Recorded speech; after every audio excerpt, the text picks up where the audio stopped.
The forest breathed like something ancient and wounded, its branches shivering beneath a pale winter sky. Marcus Hale moved through it alone, each step pressing into the frost with the uneven rhythm of a man long acquainted with pain. He carried no destination, only the silence of exile, and the silence cracked when a cry not meant for these woods tore through the air. Marcus stopped cold. It was not a wolf, not even the echo of wind through hollow trunks. The sound carried a weight he recognized from his own chest: desperation. He followed it, boots sinking, lungs burning against the cold as the call rose again, low and broken. Branches clawed at his shoulders as he pressed forward, the sound pulling him through bramble until the trees widened into a clearing. What he saw forced his heart to clench hard against his ribs. A horse stood chained to an oak, massive in stature, coat blackened as if sculpted from storm clouds. The beast's chest heaved in ragged pulls, each breath a war. Rusted chains cut deep into its neck and shoulders, iron biting into flesh where skin should have been smooth. Around it the earth was torn into trenches, evidence of endless struggle. The air was sharp with the scent of sweat, soil, and iron. Pinned to the oak, just above the beast's bowed head, was a scrap of paper. It flapped faintly in the breeze, edges damp and curling. Marcus drew close, though the horse's eyes followed him with fire, wild and mistrustful. He tore the note free and read the words scratched in black ink. "This beast is cursed, untamable. Leave it, or it will destroy you too." The message might have been meant as warning, but for Marcus it read like a mirror. He heard old voices, commanders who said he was no longer fit to serve, neighbors who muttered about his temper, strangers who saw the limp before the man. Cursed, broken, dangerous. Words could chain a soul as tightly as iron. He looked into the horse's eyes, deep pools shadowed with fear and fury, and found no curse there, only exhaustion. The animal's ribs shifted beneath its hide like the hull of a sinking ship. Its ears twitched, as if gauging whether the man before it was one more tormentor or the first to see it differently. Marcus lowered his pack to the ground and slowly sat, keeping his hands visible, offering stillness instead of threat.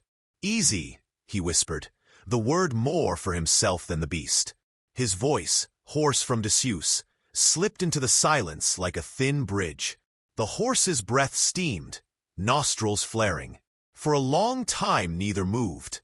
Then, almost imperceptibly, the tension in its shoulders eased. Twilight crept across the clearing, the forest dimming into hues of violet and ash. Marcus struck flint, kindling a small fire a few paces away. Sparks leapt, flames licked, and light spilled against the iron links.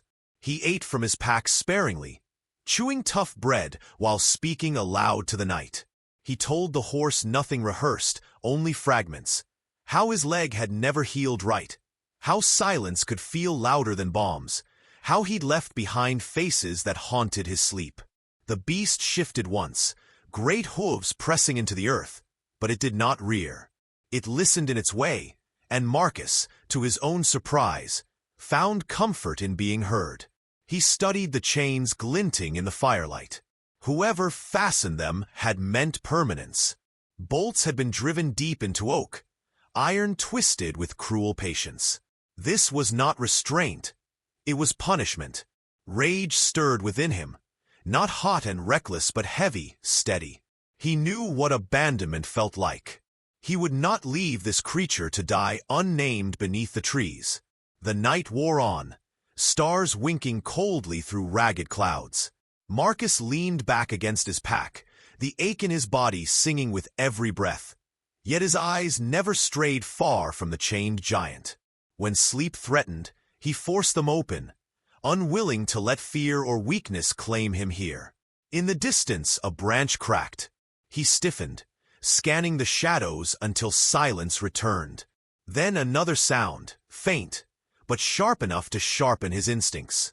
Footsteps, too measured to belong to deer. He crouched low, firelight dimming behind his frame. Whoever had left the horse might not be gone. The beast stirred, tossing its head as if it too sensed danger. Marcus pressed a calming hand toward it, though he did not dare touch. The forest fell quiet once more, but unease coiled in his gut. He knew a battlefield's prelude when he felt it. The flames dwindled, leaving embers glowing like watchful eyes. Marcus pulled his coat tighter and whispered into the dark, "Not tonight. You're not alone tonight." The horse snorted, breath a plume of silver against the cold, and lowered its head as if in weary agreement. As dawn began to wash the clearing in pale light, Marcus made his decision. He could turn back, pretend none of this existed, carry on into the hollow distance of his wandering life. But his gaze lingered on the chains, on the note's bitter warning, on the eyes that had met his with a question instead of violence. He rose slowly, joints stiff, and tightened the straps of his pack. Whatever waited in the shadows, whatever curse or burden others had claimed, he would not walk away. The morning broke sharp and colorless, frost clinging to every blade of grass. Marcus knelt at the stream's edge, smashing a thin sheet of ice to fill his tin. His hands shook from the cold, yet he carried the water carefully back to the clearing. The giant horse watched him approach, nostrils steaming, chains clinking faintly with every shift. Marcus set the tin down within reach and stepped back, waiting. The horse's ears twitched, eyes narrowing with suspicion. For long minutes it refused. Then thirst won over fear. It stretched its thick neck, lips quivering against the metal rim before lapping. Marcus released a breath he hadn't realized he held. A small victory, fragile yet alive, settled between them. He began bringing food too. Scraps of oats traded in the last village, a bruised apple he'd saved for himself.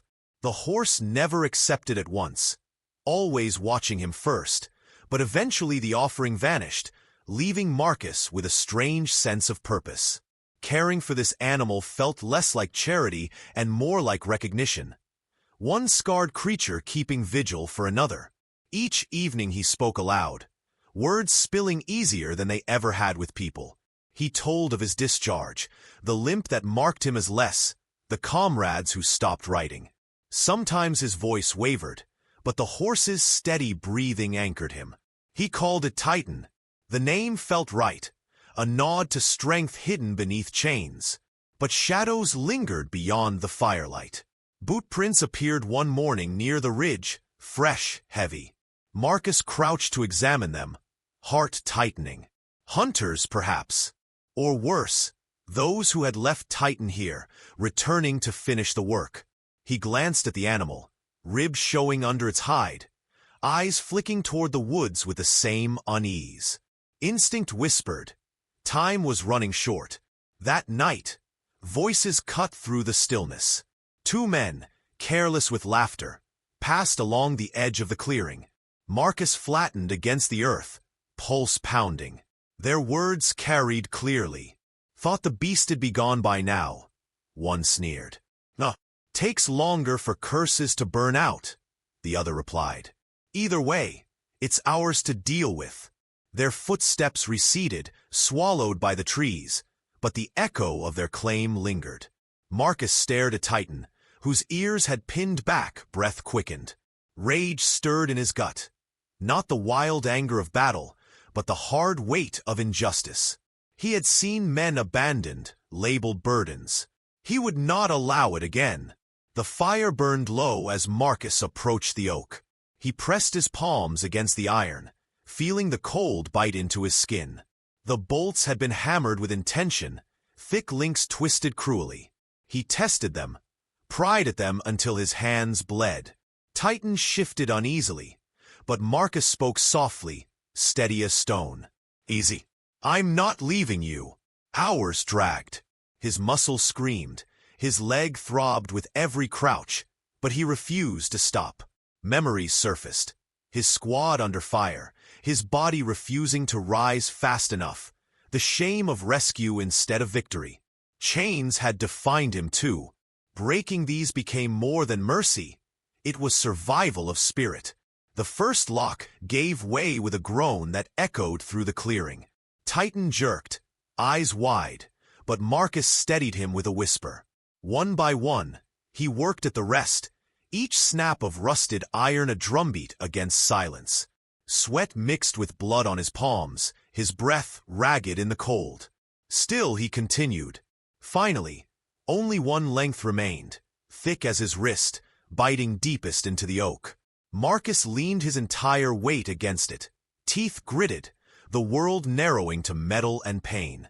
Titan heaved beside him, as if sensing the nearness of freedom. The link trembled, screamed, then split with a violent crack. For a heartbeat, nothing moved. Titan staggered, the absence of weight shocking his massive frame. Marcus dropped to his knees, chest heaving. The chains lay scattered, lifeless in the dirt. He looked up into the horse's eyes, still fierce, still wary, but no longer shackled. Titan lowered his head slightly, as if uncertain of this new world. Marcus, trembling, extended a hand, not touching, only offering. The night held its breath. Freedom hung in the balance, fragile and immense. The chains lay broken in the frost, silent as bones. Titan trembled, his vast frame swaying as though the sudden absence of weight had unmoored him. Muscles twitched beneath his dark coat, hooves scraping the torn earth. Marcus held still, breath clouding before him, hand hovering near but never pressing forward. Trust could not be forced. Titan's head jerked up, ears flicking wildly as if the forest itself might attack. For a heartbeat, Marcus feared the horse would bolt into the trees, vanish into the night with no strength to survive. Instead, Titan simply stood, sides heaving, legs quivering under freedom's weight. Marcus's chest ached with recognition. Sometimes release was more terrifying than captivity. "Easy," he murmured, voice ragged but low, like the hush of wind through pines. Titan's eye fixed on him, fire dulled by exhaustion. The great animal lowered his head, almost tentative, breath steaming into Marcus's hand. The touch never came, but the nearness was enough. Dawn smeared pale light across the clearing. Marcus rose stiffly, joints grinding, and gathered his pack. Titan followed his movement with a sharp snort, uncertain. Marcus took a slow step away, pausing when Titan shifted as if ready to collapse. The animal's ribs were stark, body wasted from hunger. Leaving him to wander unguarded would mean death as surely as the chains. So Marcus stayed. He broke his last loaf into pieces, placing them one by one upon the ground. Titan ate cautiously, each bite slow, but he ate. Marcus smiled faintly, a rare crack in the weathered stone of his face. The next days were carved from struggle. Titan stumbled often, his body unused to freedom.